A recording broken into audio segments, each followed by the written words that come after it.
tell me about that journey, like towards now, when when you get to grade 12, and there's that like pressure to start figuring out like what's next, and I know you've been in this business over 20 years. Mm-hmm. You don't look a day above 30. and, and I guess at which point laughter was just too much. I loved it. That's Did you just say that? Yeah, and like, so at which point, because I know you started this business when you were quite young, and you probably had aspirations as to what you might want to be. And I kind of want to understand that journey. Like, was it out of love of just like knowing you wanted to own a hair salon? Was it out of necessity? No. Yeah. Like, how did that journey then happen to get there? When my mother died, yeah. How old were you when she passed? I think I was 16. Yeah. And at that point, I became a mother figure to my sisters. So I think that's where it started from. I had other aspirations, of course. But during the course of the years that followed, my father then died. Oh. Then it became a survival thing, skill. Obviously, someone told me I could do a business out of it. I never thought of it like that, because for me, it has always been just natural. Yeah. So I really wanted to be an air hostess. You'd have been great at it. So I wanted to, and sometimes I do wonder if, maybe it's a little bit too late. About the road less traveled, the path you didn't take. Yes. Yeah, so it was a survival skill turned into a business. Yeah. And so far it's been fine. Okay. And I'm curious about the air hostess thing, because sometimes I noticed this about myself, I think what I've truly wanted to do is this, like connect with people and talk about their stories. And the reason this podcast is called Talent Whisperer is really because when I was also like, when I was 16, is when I realized I could make connections in my head for people and what they were good at, and connect them to opportunities. I once asked you how you found yourself in Yes, exactly. And it was like, someone called me once, and I don't know why they thought I would know where they could find a reception, because I was straight out of high school, right? Yeah. But somehow when they asked me that question, I was able to map like, oh, this person, this is what they do, and connect to like my friend's older sister. This is what she does. She'll probably be like perfect for this role. That was probably like my first like recruiting or headhunting role, very unassumedly, like you at 16. I just did it. At that point, I didn't think much of it, whether I was good at it and whatever. Yeah. That came later. Yeah. But I think what I was trying to get at was the fact that, like you said something earlier around, sometimes people see something in you. Actually, all the time. Yeah. that you haven't seen yourself, and you just need that like extra nudge.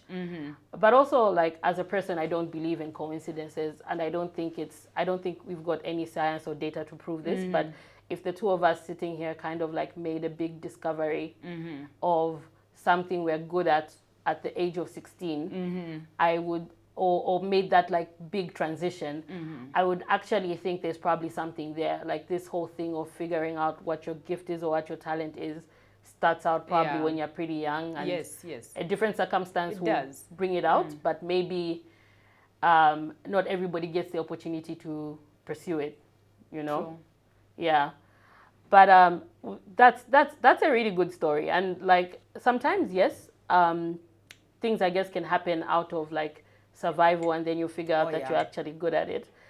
But when you think about you wanting to be an air hostess, do you think you were attracted to like the same thing that attracts you to like high-end fashion? Because air hostesses, especially back in the day, were like super glamorous. If they still are. Even now, yeah. Like, they were like, it looked like the most glamorous job ever, I think the one thing that I think I admired most about it, and I try to live it in my daily life because it's never gone away, is taking care of somebody's, would you like something to drink? Are you okay? Are you comfortable? Are you, so it's glamorous. Well, I would have loved to. But I guess you're like, you love. I still wonder. You still wonder. But there's something, I'm trying to remember it. It's something about people being service oriented. Yes. You know. I think that's where it points to. As in the fashion world, I don't really think so. But in my service business on the Beauty Gardens Salon Lounge, I think it allows me to still live my dream that way. I have people seated, or you can go through. Oh, you can go through here. Yes, so please. The exits are here and here. Yes, in case of a fire. Okay, and like, at which point, you know, so you start your business, right? So I don't know if you know this, but I grew up in North Mead. Yes, I do. Well, so I do, but I know we both like. We friends, So I grew up in North Mead, and I do know that like your salon was always there. You know, even when I was like much younger, I knew like your salon was there. What I think one of the things, and there was a time my mom and my sister had like a store somewhere. We were distributing Iman products. Oh yes. Yeah, so we actually had a store there, and the one thing store upstairs. Yes, that was us. That was nice. us. Uh-huh. Oh, I used to love it. Yeah. Oh, thank you. I always think we'll be back. Please be back. There's no Iman. There's no Iman. Yeah, we shouldn't start that. Yeah. But like, you know, I remember that being like, in those days, like Seven Diamonds Mall, Heritage were like pretty high end, right? Yes. So, you know, right across there's like North Mid Market, where you also have like salons. Yes.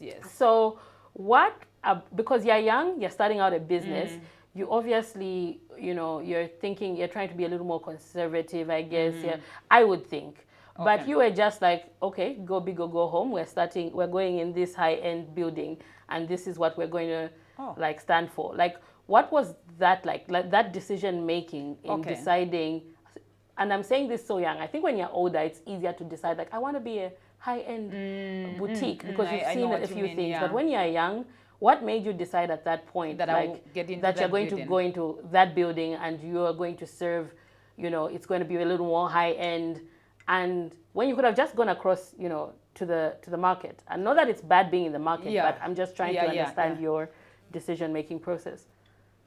To be honest, someone else has, it's a pity I can't talk about them. Someone would take credit for that, because I had a push through a friend. Okay. And I never, you know, like I said earlier, people see much more in you than you can actually see yourself. So the push obviously was because the person saw me in that way. So obviously when going to look around for places, it's the one place that they related that they think I would sort. So for me, I think it was just a matter of being there, working hard, and then after a few months, learning the business, doing it from home, and being in a space where your rent is due is very different, and where you can actually hire people, and you have to pay your utilities, you have to pay their salaries, you have to pay so many oversights that you have no idea a salon comes with, as small as it seems. It's very different from just doing it for free and someone walks out and they'll buy you a present. That's true. and speaking of, I think when we think of like, you know, running a business, this is something that you and I talk about like all the time. Yes. Just those challenges that come with entrepreneurship, because you literally have to think about everything, and you stretch yourself in ways that you didn't even know. Yeah.